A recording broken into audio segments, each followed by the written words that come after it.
Hello viewers, welcome to my channel freelancer Faisal. আজকে যে বিষয়টা নিয়ে আলোচনা করব সেটি হচ্ছে টেক্সট ডেকোরেশন। এটা খুবই সিম্পল একটা প্রপার্টিস। সো চলুন দেখে আসা যাক। আমি আমার কোড এডিটর এবং আউটপুটটি ওপেন করছি। গত পর্বে যে জিনিসটা করেছিলাম একটু আলোচনা করে আসি, একটু রিভিউ করে আসি। জাস্ট এখানে আমরা একটা লিঙ্ক আপ করেছি। কি লিঙ্ক আপ? গুগল ফন্টটাকে একটা যেখানে আমরা গুগল ফন্টের লিঙ্ক এখানে জেনারেট করেছি, এই লিঙ্কটা কপি করে এখানে সেট আপ করেছি। সেট আপ করার পর একটা ট্যাগ নিয়েছি, পি ট্যাগের মধ্যে লরেম ইপসামের কিছু টেক্সট, দামি টেক্সট এখানে নিয়েছি এবং এই পি ট্যাগের মধ্যে যত ঝড় চালিয়েছে এখানে ফন্ট ফ্যামিলি, ফন্ট ওয়েট, তারপর font style, font variant, font size ইত্যাদি সব কিছু এখানে আমরা কাজ করেছি। তো এই ফন্টটাকে এইভাবে আনার জন্য। সো আশা করছি বুঝতে পেরেছেন এবং ভালো করে বুঝতে পেরেছেন এবং আপনাদের প্র্যাকটিসটাও ভালোভাবে চলছে। সো আমি সব কিছু কেটে দিচ্ছি। তো আর এখানে লেখাটা আমি একটু কমিয়ে দিচ্ছি, নতুন করে আজকে যে পর্বটি শুরু করব সেখান থেকেই কন্টিনিউ করতেছি। ওকে, সো এইটাকে আমি ডুপ্লিকেট করি কন্ট্রোল ডি দিয়ে। তিনটা করছি, যেহেতু তিনটা কাজ আমরা দেখবো এখানে। সো টেক্সট ডেকোরেশন এখানে কয় প্রকার এখানে? হ্যাঁ, টেক্সট ডেকোরেশন হচ্ছে 3 প্রকার। তো 3 প্রকার বলতে ভুল হবে, এখানে একটা প্রপার্টির 3টা ভ্যালু, ঠিক আছে? সো টেক্সট ডেকোরেশনের 3টা ভ্যালুর মধ্যে রয়েছে যে টেক্সট ডেকোরেশন আন্ডারলাইন একটা আছে, ওভারলাইন একটা আছে আর লাইন থ্রু একটা আছে। সো আমি 3টাই বুঝিয়ে দিচ্ছি।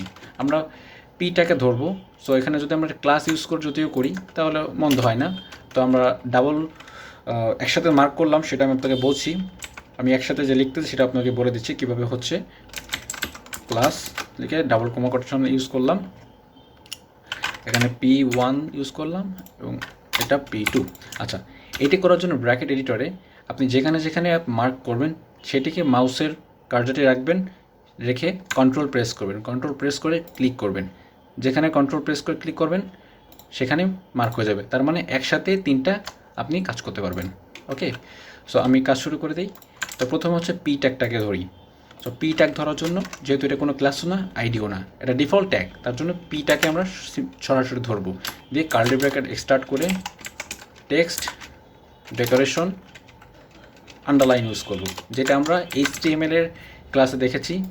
সরি, এখানে পি ট্যাগটি থাকার কারণে আমি এইটাও ক্লাস ইউজ করে দিই, P0 ইউজ করি, ঠিক আছে?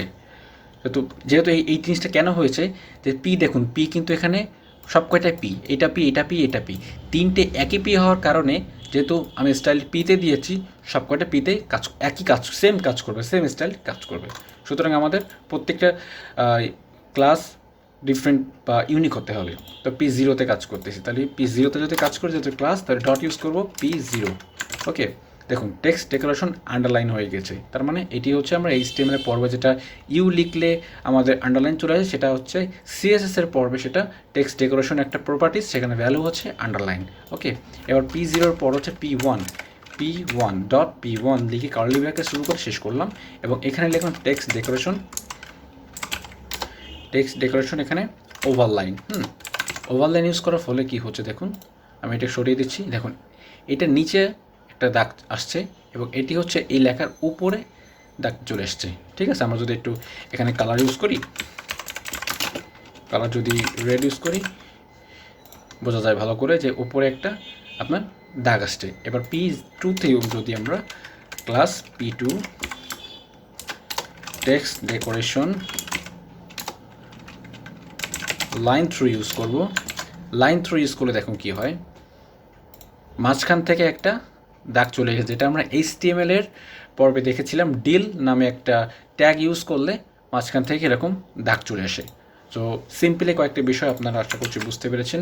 তো এইগুলা যে একেবারে কম্পালসারি তা কিন্তু না, এগুলো আবার কাজেও লাগে, এগুলো জানাও খুব দরকার। তো যেহেতু বেসিক জিনিসগুলো নিয়ে আমি আলোচনা করছি, সো বেসিক খুঁটিনাটি সব কিছু আপনাদের মাঝে শেয়ার করার চেষ্টা করছি। সো আশা করছি আমার ভিডিওগুলো ভালো লাগছে। সো সময় চলে এসেছে আপনাদের কাছে সাবস্ক্রাইব চাওয়ার। তো যদি ভালো লেগে থাকে অবশ্যই আমার চ্যানেলটি সাবস্ক্রাইব করে রাখবেন আর কমেন্ট করে জানাবেন যদি কোনো প্রবলেম হয়। তো আজকের ভিডিওটা এই পর্যন্ত। ভালো থাকুন, সুস্থ থাকুন। পরবর্তী ভিডিও দেখার জন্য আমন্ত্রণ রইল। Tata, bye bye.